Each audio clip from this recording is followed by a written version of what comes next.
Hi, everyone. Welcome to the show. This is Joyce Bender on Disability Matters on voiceamerica.com and on YouTube.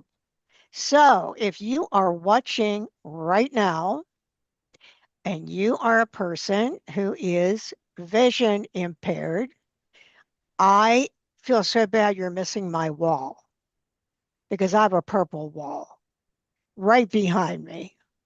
I'm wearing a red top and curly brown hair, but it's the wall I wish you could see. I have a purple wall. I have a little story to tell you.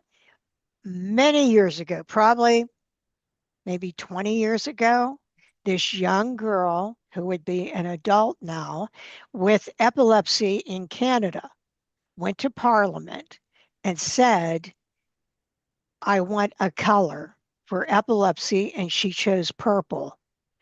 Here we go. One person, one decision, anything can happen. Now, for all those years and today around the world, purple is the color for epilepsy. And it has been my favorite color since I was a child. So I tell everyone, yep, they called me and said, Joyce, what color do you like? And here we are. We're all purple. No, but it wasn't me. But yes, that is the color for epilepsy. And as you all know, I'm living with epilepsy. I'm not ashamed I'm living with epilepsy. And I'm hard of hearing in one ear, all from my accident at a movie theater where I fell, fractured my skull, and ended up having life saving brain surgery. But against all odds, here I am. This is our 30-year anniversary at Bender Consulting Services. And I started this show in 2003. And a few months ago, I had my 1000th episode. And guess who the sponsor is? Highmark. For years, Highmark has been the lead sponsor of my show. So, welcome, welcome. I'm just so happy to have such wonderful listeners all across the United States. So wonderful you are. I mean it. Every one of you listening right now, whether it's on demand or seeing it live on YouTube, I want to tell you it means so much to me. And around the world.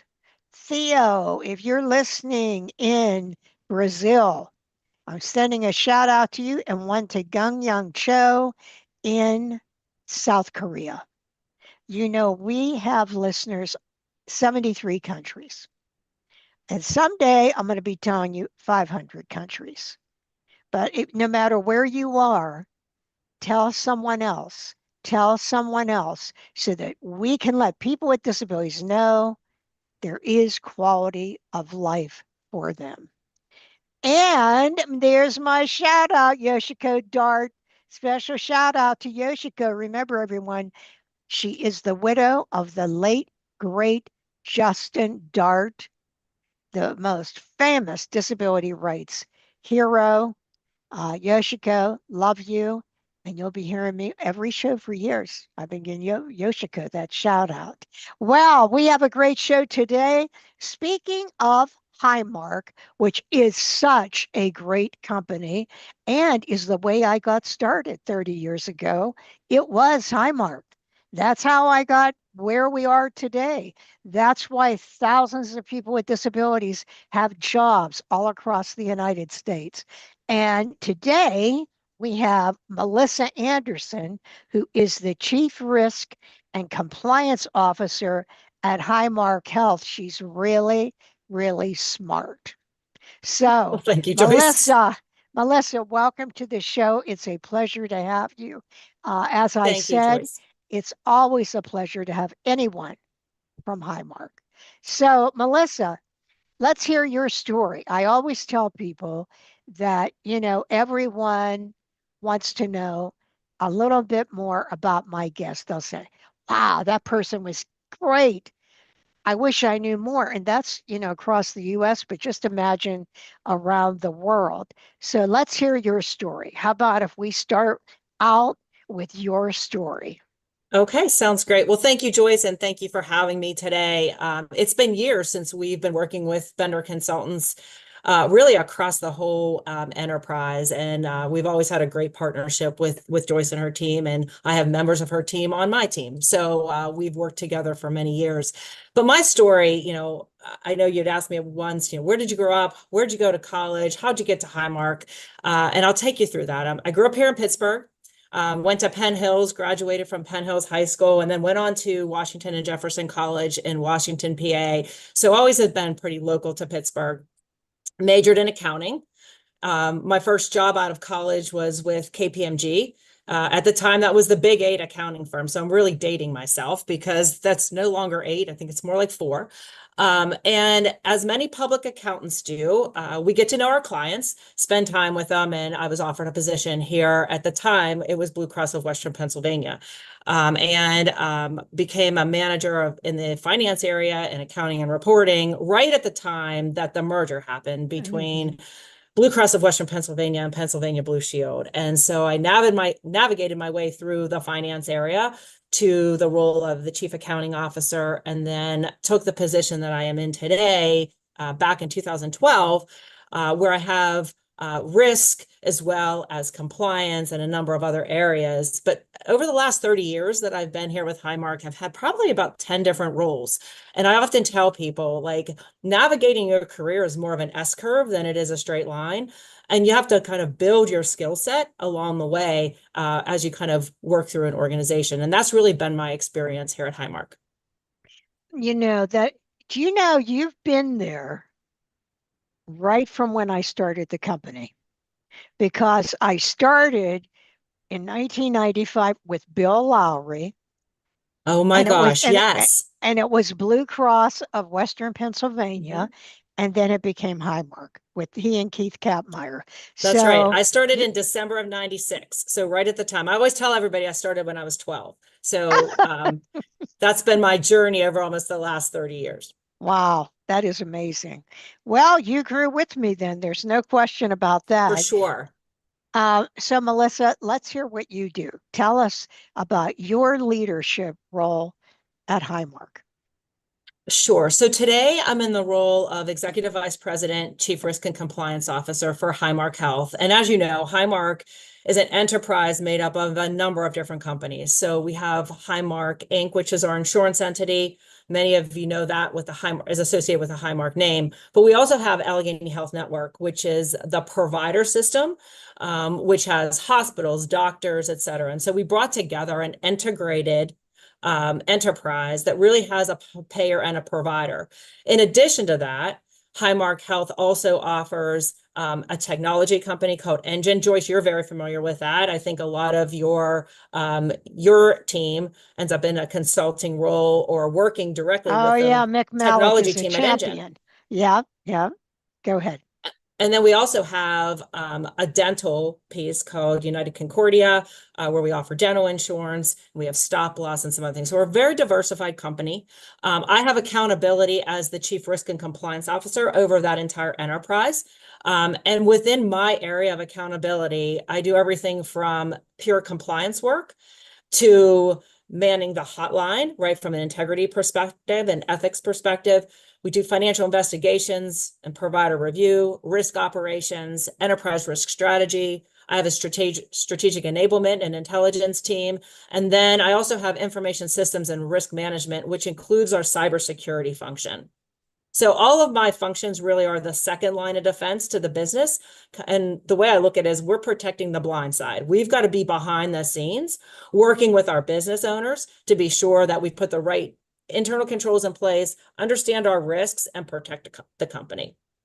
You know, something I never thought of. How does that impact customers?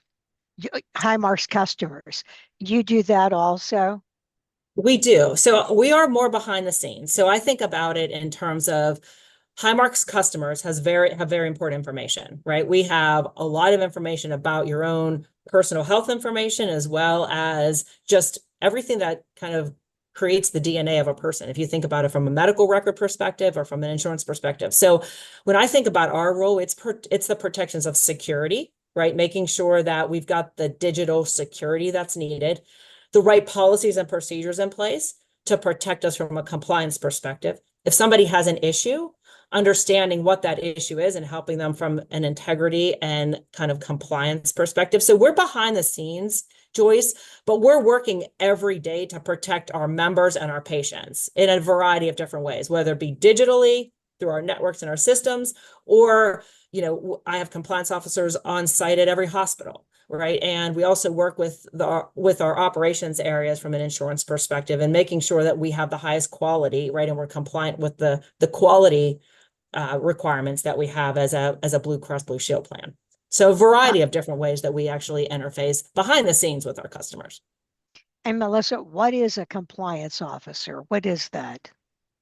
So we are basically enforcing and creating policies relative to our controls. So it can take a number of different really a number of different tentacles to the job, but it really is being sure that we are being compliant with the regulations. We have a number of regulations. We are a highly regulated industry from an insurance perspective, as well as even on the provider side. So I think about, we are constantly under audit in terms of state audits, federal audits, from an insurance perspective, from an OIG perspective. So we are helping to make sure that we're in compliant with those rules and regulations, and then also enabling those audits to happen so that Highmark, right, continues to have very high quality compliance.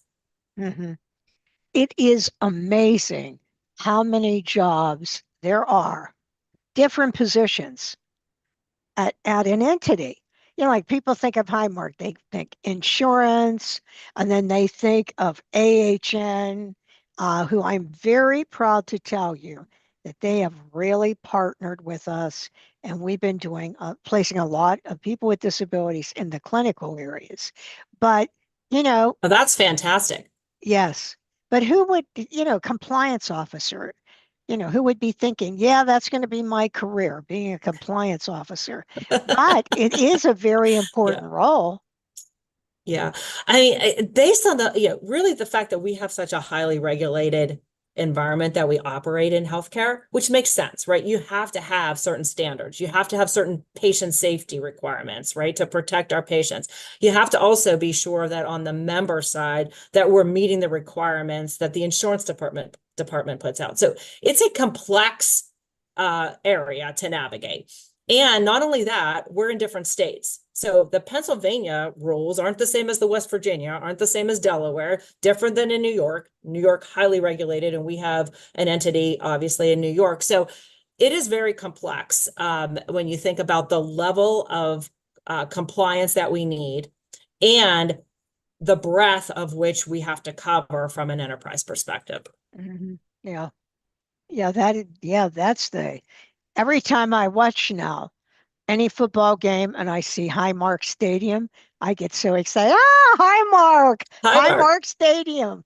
Yeah, that is really neat in Rochester, Buffalo Bills. The Buffalo But Bills. you're in the state of New York We are. and West Yeah. Virginia and And Delaware. Delaware. That's right. That's right. Hmm. And obviously Pennsylvania. So yeah, Hmm. our footprint, and we continue to look at growth opportunities that will extend beyond that footprint, and continue to grow. So that is really our growth strategy. So, Melissa, Yes. a lot of people, when they talk to me about cybersecurity, like they really don't know, okay, is that just working on the computer? What is it doing on the computer? What do you do? Mhm. So, from an overarching perspective, what is cybersecurity? Yeah. So I would say, kind of in the simplest terms, right? We're protecting our digital footprint. So think about it in terms of systems, network, data, right? We're protecting from unauthorized access. You don't want people going into your own medical records, right? You don't want people, exploiting your data and putting it out there on the dark web. We also protect against any attacks. So every day in the news, you'll hear something about a cyber attack, a breach, a data breach. That's the world we live in today. And I always say it's not a matter of what if, right? It's a matter of when that could happen to us. And then what do we do? So we are protecting that digital kind of footprint. I think about it like security guards. They're protecting a building, right? They're protecting the physical access of that. They're looking at points of vulnerability and making sure that the wrong people don't get in and there's access, right? Access cards to get to the floor that you need. We're doing that same thing behind the scenes when we think about it from a digital perspective. So there's digital access points, right? A bad actor gets into your digital footprint, gets into your system, exfiltrates information. That's all things that we're trying to guard against. So I look at it that way. It's a little bit more abstract because you can't always see those things from just looking at your computer, but behind the scenes, I have a whole team that's implemented controls around access, right? Who can get in the system? Why can they get in the system? How many privileges or rights do they have when they get in the system? What controls and layers do we have in place so that people are approving what accesses are out there and not allowing people to have what I call super user or superpowers, right? Because that can lead to vulnerabilities. So we do those. In addition to that, we have security policies, right? What are those things that can be done or can't be done? I always say we have to protect those back doors, right? We can't let bad actors in. So what are those policies around that? And then how do we monitor it? So one of the more interesting, if you call that interesting when you talk about compliance, or one of our sexier things we do is kind of threat intelligence, where we're literally out there combing our systems, looking at vulnerabilities and preventing attackers from coming in. And Highmark is constantly under attack, but you've got to have the right processes in place to monitor that and make sure that we're, making sure that the bad actors aren't getting in. So all of that comes into kind of threat intelligence and making sure that we're up to date on the most likely vulnerabilities, making sure patches are done on a regular basis, right? That are out there that we know about, making sure that we understand what's the next ransom attack. And if that would come into our system, right? First of all, what does it look like? And then what would we do if it did? So we're constantly playing those types of things out as part of our normal course of business. We also actually hire people to come in and hack our systems to see where we have those vulnerabilities and where we can learn from them. So all of those things kind of go into our cybersecurity space and how we're protecting our systems and our digital footprint. Ransomware. What is that? So oftentimes, a bad actor will get into your systems unknowingly. They may be in there for a very long time. And I'll give you a good example of one that happened here in 2024 that the healthcare industry was impacted by with Change Healthcare. But a bad actor can, if they get into your systems, meaning somehow they got through that door, they can actually put a virus in place. And over time, that virus will start to essentially shut down your systems. That's called ransomware. It can come in a number of different forms. That's one.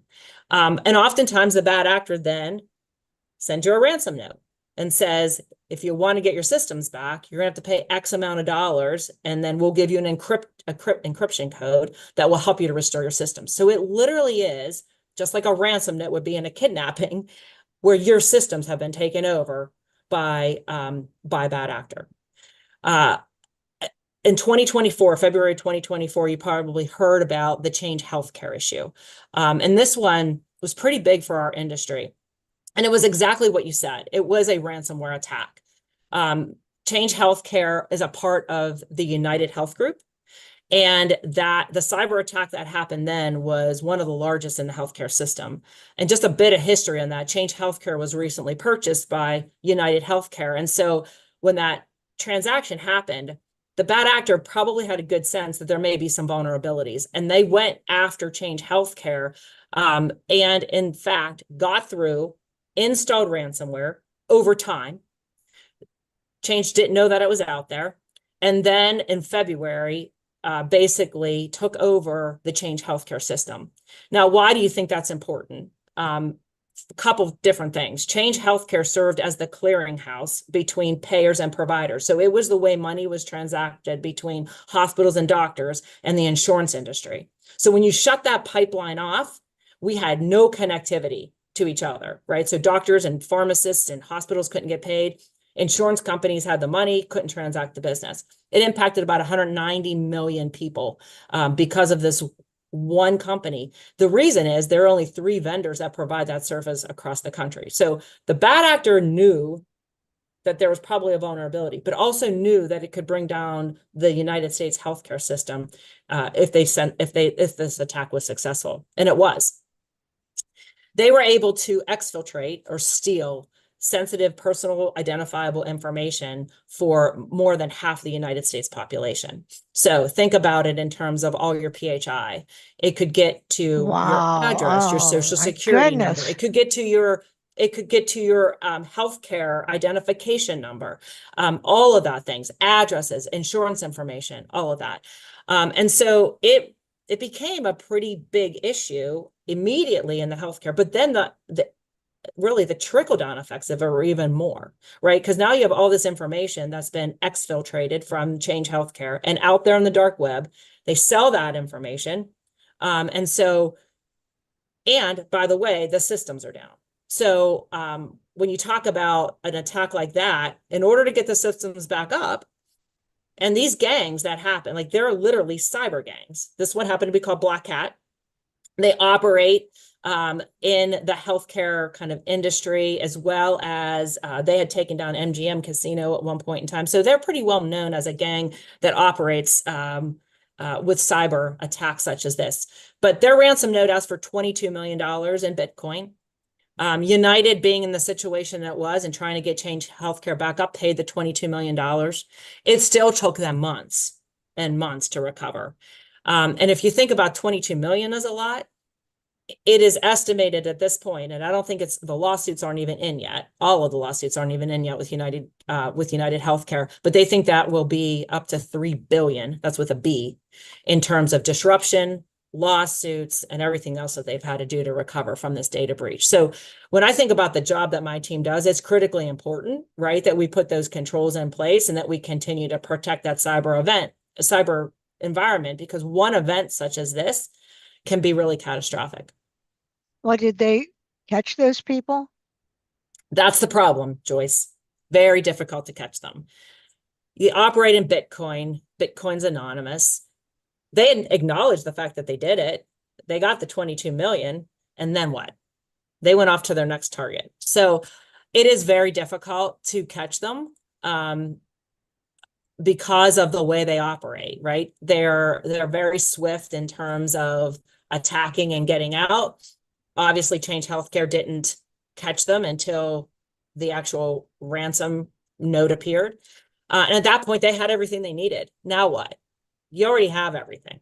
And now you're going to pay to get your systems back. So, there's a lot of work that's being done to try to stop these, but the next one just evolves. So it is every day that we're looking at what Wow, those that vulnerabilities. story that you just told, oh my goodness, scary. It That's is really scary. scary because when And they you, get more sophisticated. So I think about a couple things, as I think about what's coming up is AI, right? Artificial intelligence is another thing that I think can be very good in our industry, and we're using it in a number of different ways, but it will be weaponized as well against us when you think about what the bad actors will be able to do with artificial intelligence, right? And new emerging technologies. So you have to constantly be, or try to be, one step ahead. But again, just a number of things that you have to think about. oh yeah, This that is AI. this is the more interesting, sexy part of the compliance role, is doing these types of things. Well, yeah, because that AI will be able to look like Mhm. a real person, a real company. Oh, that is a scary thing. Joyce, everything. My team, and this is a true story, we actually have used AI and literally paid nothing for it because it's out there on the internet. And we took an x-ray and then created an AI x-ray to see if it would process through our claim system. And it was my team that did it. We were testing it. And besides, like, you couldn't tell the difference, right? Oh, You could not tell the difference between a real x-ray that came through, and we created a fictitious provider and put through an AI generated x-ray of a wrist. And it passed through looking like it was a real image that came out of an x-ray machine. So that's what we're faced with now. We understand what those vulnerabilities are, and we can test it and, create controls around it. But that's what we're doing every day. But that's what's wow. coming. Oh, that is amazing. Yeah, I could see that. I can see this becoming, from the criminal perspective, a multi-billion-dollar industry. Well, look what they Absolutely. got. Didn't you say they had to pay 22? 22 million. That's right. But here's the other thing. Now you may say, okay, well, what do people do with this information? Because I always say healthcare information is data rich. It has data elements that you will find everything out about that person, right? Pretty quickly when you get a medical record. And so, well, how much do they go for? What do they do with them? So they sell them on the dark web. And the reason they do that is bad actors will go out and buy that information. They can create false claims with it and take that information, pretend like it's you, and create a provider, kind of entity, and then start putting through fraudulent claims because they have your name, your address, your social security number, your member ID. They know everything about you. So they just reclone you and put through claims to insurance companies to see if they'll pay. Yeah, I do always wonder, why Yeah, do I they mean, do there's that? actually, we call them body brokers. These body brokers go out there creating fictitious members and just hitting insurance companies to see if they'll pay a claim. Some get caught, some don't. If you fall under the radar, right, sometimes they'll get away with it for some period of time before somebody catches on. Well, thank goodness we have you, Melissa, at Well, Joyce, Highmark. it's evolving. It's not the end all Thank be all. I goodness we always have say, like, you. we're only as good as we are, but somebody's always going to be a one step ahead. So we're always constantly making those tweaks and changes and making sure the team is up for the challenge. Yeah, that is great. Well, it is on the half hour. That means it's time for the news with Mathis on the mic. And oh, we have another superstar. We have Holly O'Donnell. Holly O'Donnell, who just spoke in Pittsburgh at our VIP DMD event. And I am still hearing comments, all positive, about you, Holly. So, Holly is the CEO of the Bazelon Center for Mental Health Law. Jennifer works there as a lead attorney, and she normally is here. And I have to give credit to Holly. This Mathis on the mic was her idea. So, with that, Holly, what news do you have for us today? Thanks so much, Joyce. Thanks for having me. Happy to be here with you, Melissa. I'm not envious of your job, though. Hey, it keeps it interesting, that's for sure. And Jennifer, sorry, she's not here. She's in New Jersey on a panel. She's taking a quick trip up and back. So for the news today, Joyce, as you and your listeners know, the government is shut down. It's been shut down for 21 days. The record is 35 days, and that was in, if you remember, 2018, 2019, during the first Trump administration, overfunding the wall at the US-Mexican border. But what I wanted to talk to you all about, and for your listeners to know that on Friday, the court extended a temporary restraining order to shield more federal workers from shutdown RIFs, reduction in force. So there was an emergency hearing on Friday. At issue was a dispute between the unions, which are the plaintiffs, and the government, about which members of the workforce were covered by the temporary restraining order that the court had ordered. So there were there were several unions, and the judge made it clarified that it was for all of the unions. And that they were explicitly shielded from the reductions in force during the shutdown. And so there's this sort of in the weeds, but the judge clarified what it means to be a member of the union, because there are some agencies, including HHS, that has tried to eliminate the right to have a bargaining unit. So the judge clarified that if they are a member of the union, then they are shielded from these reduction in forces at the various agencies. I don't have a sense of when the shutdown is ending. But we know that the federal employees are not getting paid. We know that the work that they do is so important for our country, and in particular, people with disabilities. And so we are, hopeful that these folks will get back to work soon when the government opens, and that they will not be riffed during this time. Oh my goodness. That would be terrible because Mark Bristow used to say, the great late Marga, the disability rights leader, she would say, disability and poverty go hand in hand.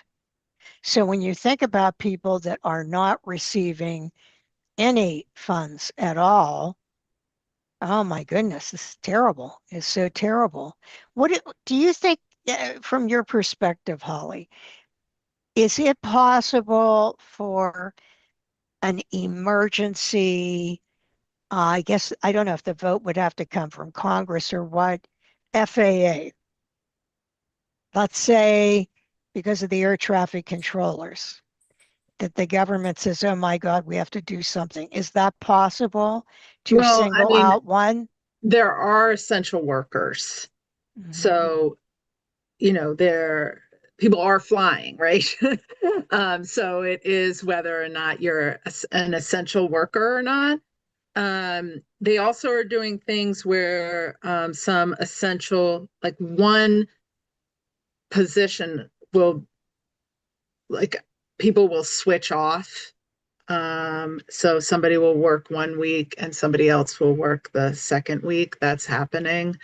Um, but, I mean, whether or not they can extend sort of who's essential, I don't know who makes those rules. That would be for Jennifer. Someone else would know who's been in the agents. I worked in an agency, but never during a shutdown, so I don't know. Mm. Why I ask you that is it was on the news today how people that are air traffic controllers are quitting. A lot of people have left their job. And, I wondered, oh my goodness, what would that do? But I'm sure we'll figure it out. Yeah, I mean they are. Because the flights are happening. Um, Thank goodness. yeah.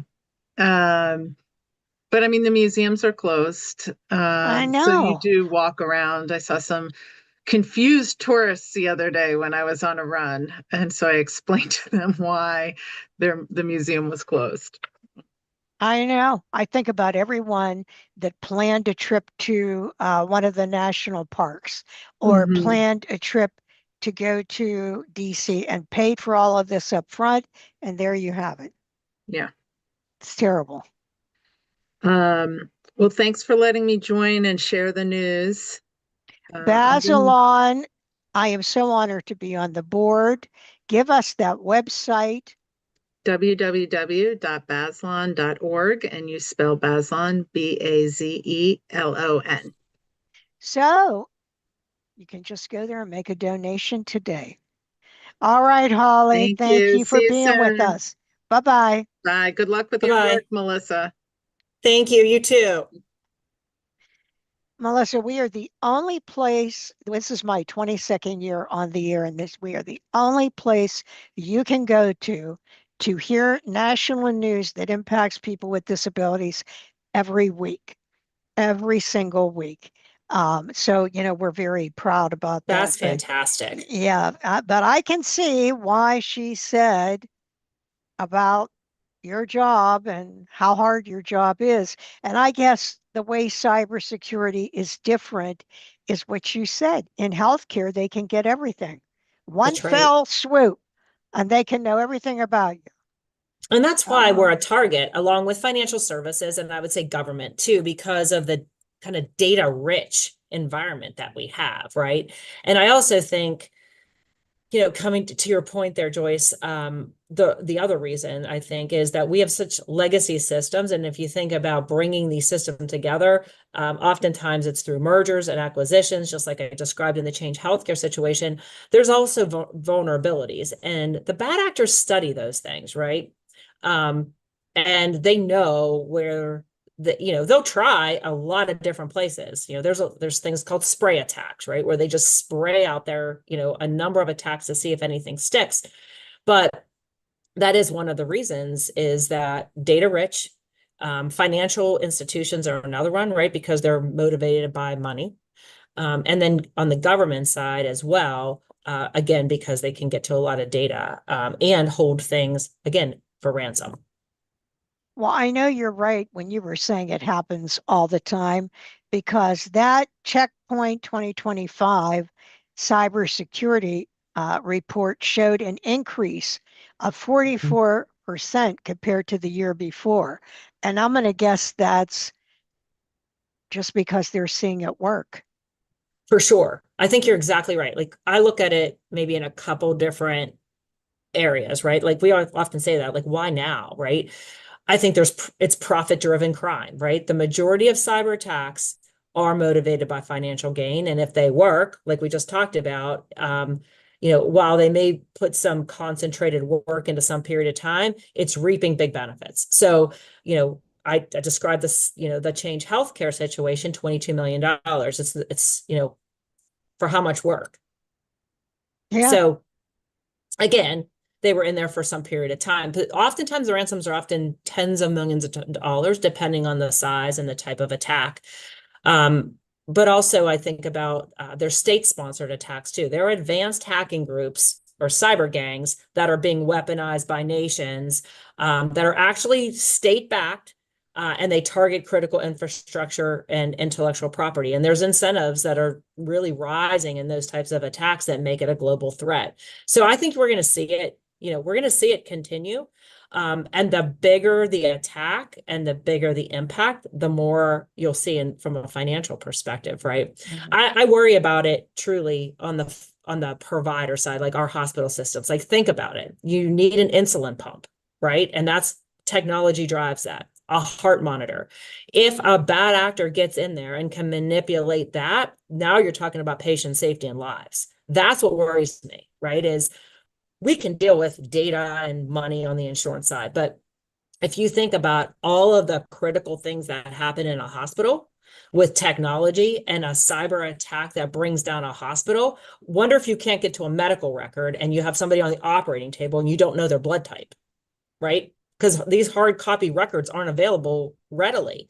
So those are the things that we really have to be careful about, is those medical devices that could ultimately be life-threatening if there's a cyber attack on that, a ventilator, right? All of those things. So, and that's why healthcare is a target, because chances are somebody's going to pay to get that back, right? Because you've got a whole hospital relying on that. So Now, yeah, with AI, I mean, that's right. well, I can see why it keeps you up at night. So, in other words, you have a team that works on this nonstop, I guess, every Yeah, I day. have a team of about 250 people. We run 24/7 every day, right? Constantly looking at our threat landscape, monitoring our systems, looking at what those vulnerabilities and attacks could be, right? And making sure that we're not. We also look at all types of accesses, putting those provisions in place to be sure that we've got the right people with the right accesses, and that type of stuff. So yes, I do have a team. And at any point in time where we have an issue, like we did with Change Healthcare, we operate, 24/7 until that issue is resolved. So we have a command center that gets stood up. We work across the whole enterprise to be sure that we understand what those impacts are, and we minimize the impacts to our patients and members as much as possible. So yeah, it is definitely a 24/7 type work. Well, I was very proud that for 10 years, we had a big contract with the National Security Agency, and this was for all STEM people, STEM level skills. And one day, this um, I went somewhere and this FBI agent was there and he said, when you travel, make sure you're aware, because I was going throughout Asia and Kazakhstan with the US Mhm. State Department as an expert on the employment of people with disabilities. They said, be very careful, even what you say in the hotel room. I said, what are you talking about? Well, a lot of those countries, they bug, whatever you want to call it, or have cameras in Mm, these rooms, and you are a target. I said, what do you mean I'm a target? You work with the NSA. So yeah. the idea is to try to get information from you, digital, Hmm. that would help them get in through what I'm doing. So That's we right. had to be like all kinds of, you know, security level, like, when we would interview people, but I mean, the NSA Hmm. has a 9-month security clearance check and then a lifestyle polygraph test. But it got to the place where we could not even work with people that lived in other countries and then moved here. So, I Yeah, mean, it just what you said, though, they think of everything. People think of they do. they think of everything. We always say if any of our employees traveling, right, is to be sure that you're using a secure VPN, right? Not just your hotel, internet, that type of thing. So we're very particular. My team does all the approvals of anybody leaving the country, where are they going, and whether or not they get approval to take their corporate asset, right? Mhm. Because it depends on what they do, where they're going to be, how they plan on, getting access to their data and what they want as to whether or not we'll even grant access to take their corporate asset or not. Because to your point, you just don't know. Well, the reason the NSA did not want us to send anyone, and they did a credit check, and we did also on their credit, is because if the NSA hires someone, and let's say they had a big debt with their credit, then they're going to be targeted because someone's going to say, hey, if you tell me this, or if you tell me how to get in there, that's paid. I'll pay that off. It's, as I said, it's like 24 hours a day, people are thinking about things, That's you right. know? And they're always Uh, trying to be one step ahead of where we're thinking, right? Because they're a bad actor. Like they've got to be able to outwit us, right? And we've got to be able to figure out what they're going to do next. So it is it is an interesting time, that's for sure. And I just think when you think about emerging technologies and you think about artificial intelligence and all the things that are coming our way, it's a good thing in certain cases, right? I always look at it and say it's a weapon too. So we're going to need to, just continue to up our game all the time because our policyholders, our members, and our patients all rely on us as Highmark to provide for the best secure environments for their data. And I don't blame them. That's what I would want, right? From any vendor that has my data or any yeah. company that has my data. Well, speaking about that, hiring people with disabilities, we had one employee that saved Highmark all this money from catching something. And there are companies that, well, the NSA is one, found that when they were hiring neurodiverse people, that the way they thought they were seeing things that, other people were not seeing. So that brings me to you, Melissa, and Okay. Highmark. You are a wonderful person, and I want everyone to know this. Thank you. Melissa Anderson hires people with disabilities. That is where the rubber meets the road. That's what changes a life, employment. And, you know, let's start with you. Why do you hire people? Why is that not an issue to you to hire Mhm. people with disabilities?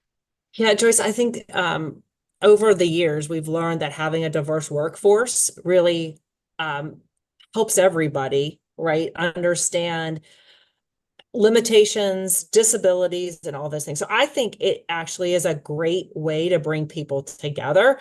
And we've been working with Better Consulting Services for a long time, and you've been a great partner. But I do think it's rewarding for those that are working with people with disabilities, but especially you see the how appreciative your team is for getting that opportunity, right? I mean, I can give you one example of another. on how appreciative they are. I mean, they're great employees. They show up to work. They want to work. And for me, that's half the battle, right? I can teach you insurance, or I can teach you some of the things that happen, but having that kind of work ethic, and just, I think they're appreciative of getting a chance. And that has helped tremendously bring a diverse team to the table. I always say it's a great business investment. You're hiring people that think diverse, as you said, but I mean, to think differently than others. That's how it is, though, with all diversity. But in addition, appreciation, gratitude, and causing employment engagement with other people, but retention. And when people leave, it costs money. It costs the company money. So I, But I also uh, think it makes people step back to say, if this person can get here with a number of just issues, right? Then mhm, showing up to work's not that big of a deal. That's the way I look at mhm, it sometimes, is it mhm, gives people perspective real quick. mhm. Yeah, I remember when a person in HR told me on a snowy day in Pittsburgh, which of course everyone knows that's where I am, but on a snowy day in Pittsburgh, that person was going to work thinking, oh, uh, in the snow, and I'm tired, and saw these little lines in the snow. Couldn't Mhm. figure out what it was. And what it was a wheelchair. And when she got in to her office, he was the only one there because it had been a major snow day. And I always say, with my employees all being here, good luck saying I can't get there. So I agree with you. It gives you perspective quickly. So Melissa, tell me, who is your role model? So Joyce, I mean, I've had a number of role models through my career, partners opening the door at KPMG for me, or even at Highmark, people believing in me and allowing me to take on new challenges to build my skill set. I'm not a cybersecurity expert. I'm a CPA, right? But they gave me opportunities to do that. But why, I reflect on this all the time, but like, what's my why? Like, why am I here? Right? Or why am I a healthcare executive? And I think what motivates me the most is, how can I make a difference to simplify healthcare and break down barriers in an industry that's so complex? And I say that because of the experience that I've had with my own mom. My mom has a number of complex health issues. I mean, it's all consuming, physical, a number of issues there. And I've looked at it to say, that's my why. That's what motivates me. How do I help people navigate a complex system? You know how it is, right? With disabilities. How do you get to the right provider? How do you link the right people together to make a care team that's going to understand that if I've got a hematology issue and I've got a cardiology issue and I also have rheumatoid arthritis, like, who puts all this stuff together? So I think my role, I don't know if it's so much a role model, but the why of what keeps me going is to, how do I make this easier to help people solve these issues? And I'm not a patient person. I'm not. But if I could move it faster every day, I would. But every day I try to say, like, how do we in this healthcare industry make it better and easier for people every day? I think my mom has the benefit of having me help navigate that, but not everybody has somebody that helps them shepherd their way through a complex industry. And so, I look at it and say, that's what I can help to do. Mm-hmm. Yeah, and you are so right because an example, if you're deaf, try going to a doctor. Right. A friend of mine, her grandmother had cancer. She was deaf. They could not find an interpreter. I mean, it's so hard. It's frustrating. If your mother did not have you, I mean, that is a horrible thing to try to figure. It's hard. It's It's really hard. hard. Yeah. Well, I And guess it's that's your role frustrating. model, your mother. Yeah. Yeah. Well, It's that's a good. frustrating. I look at what she has had to endure and think, like, we've got to make this better, right? We've got to be able to help everybody that has chronic conditions, and I say multiple chronic conditions compounded on it, to make a person like that have some quality of life. And how can we how can we help? Well, before we ask you our final question, Okay. I want to thank you, Oh, Melissa of course. Anderson, not only for being here, but more importantly, for opening the door. I can tell you, you have changed lives because I had a person's partner call me crying, thanking me because he got a job. That's You are great. the one that did that. See, without that, it won't happen. This is what I mean about Highmark. You know, from David Holmberg, Karen Hanlon, Larry, all of you, you are setting a model for the rest of the country. So for everyone with disabilities listening, here you go. Here's another example of a leader that isn't just talking about it. That won't help me. I always tell people, don't come and tell me, oh, you're so wonderful. Joyce, I'm so impressed by what you do. Hire someone. Yeah. That's Well, what you Joyce, do. I Hire think it's someone. you too. Like you're persistent. You're a great leader too. You represent the cause. You're out there every day fighting the fight. And we appreciate you. Thank you. And I appreciate you. So, Melissa, Yes. before you go, what is your proudest accomplishment? Had number of accomplishments in my career. Like I said, I was more of an S curve, but I'd have to say the proudest accomplishment is probably raising my daughter who turned 24 today. Oh, And happy birthday. yep. And my 19-year-old son, who's a sophomore at Penn State, and just like witnessing them becoming independent adults and succeeding in their studies and moving through life. As much as a mom, like that breaks your heart and you want to hang on, but you have to reflect back and say, okay, got them to that point, right? Made those investments in their foundation to be where they are. So I would say if I have to look at it, that outweighs my career accomplishments by tenfold. What's your daughter's first name? Alex. Alex. Is that Mhm. what you said? It Happy is. birthday, Alex. Happy birthday. Maybe she's tuning in. I told her I was going to be on today. Yeah, So, happy birthday. So if she missed it now, gotta go watch it. And I just want to tell you, remember everyone, if you were listening, you thought, oh, I'd love to share this. This is so interesting. And such a good person, Melissa is. You can share it. It's easy. You can go to voiceamerica.com, benderconsult.com, YouTube, easy. Go to Spotify. All of these places, you can grab the show and send it to someone else. Remember, it's on demand. So you can go hear it again, either on YouTube, Spotify, Amazon, Apple, almost every social media platform. And I hope you do. And I want to thank all of you for being so awesome listening to this show. I hope you all have a safe, happy Halloween. Melissa, thank you. And with that, we end every show with a quote. And the quote today is from a mentor of mine, Tony Coelho. And he said, when you get a chance to take the podium, speak up. And I do. This is Joyce Bender, America's Voice, where disability matters at voiceamerica.com. Hey, talk to you all next week.